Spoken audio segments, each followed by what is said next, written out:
Friends, ఇప్పుడు మేము లడ్డు చేయాలని అనుకుంటున్నాము. దానికోసం ముందుగా నేను ఒక స్టీల్ జగ్గు నిండుగా శనగపిండి తీసుకున్నాను. దానిలో కొంచెం వీడియోలో చూపించినంతగా బేకింగ్ సోడానైతే కలుపుకున్నాను. తరువాత ఆ రెండింటిని బాగా మిక్స్ చేశాను. తరువాత కొద్దిగా నీళ్లను పోస్తూ బాగా మిక్స్ చేసుకున్నాను. మనకు ఈ వీడియోలో చూస్తున్నంత పలచగా నీళ్లు పోసుకొని ఇలా బాగా మిక్స్ చేసుకొని కలుపుకోవాలి.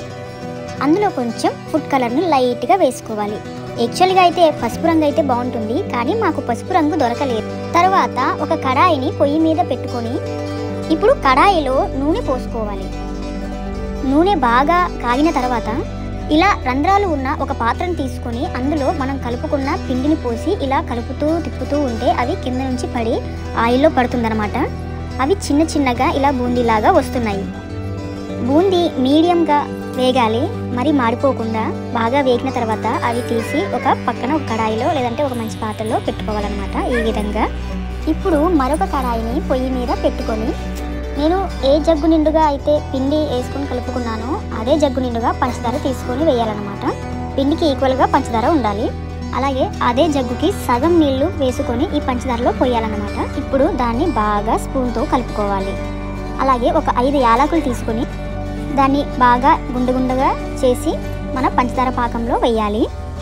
అలాగే పచ్చకర్పూరం కొంచెం తీసుకొని దాన్ని మన పంచదార పాకంలో ఇలా వేసుకోవాలి. తరువాత దాన్ని బాగా ఇలా కలుపుకోవాలి. ఈ పంచదార పాకాన్ని బాగా మరగబెట్టాలన్నమాట హై ఫ్లేమ్లో ఒక 10 నిమిషాలు. తర్వాత ఇలా సన్నగా పాకం వచ్చిందో లేదో చెక్ చేసుకోవాలి. అంటే మనం గమ్ముని చేతితో తీసుకొని ఇలా నొక్కితే మన చేతికి ఎలా అంటుకుంటుందో అలాగా ఈ పాకం మన చేతికి అంటుకుంటుందో లేదో చూసుకోవాలి. అలా గమ్ములాగా అంటుకుంటుందంటే పాకం వచ్చేసినట్టే. తర్వాత ఈ పాకాన్ని అంతా కూడా ఈ బూందీలో పోసేసుకోవాలి. తర్వాత ఇలా బాగా పాకం అంతా బూందీకి కలిసేటట్టు బాగా కలుపుకోవాలి. తర్వాత ఈ మిశ్రమాన్ని పక్కన పెట్టేసుకోవాలి. బూందీ పాకం కలిసేంత వరకు ఒక 1 అవర్ వెయిట్ చేస్తే సరిపోతుంది.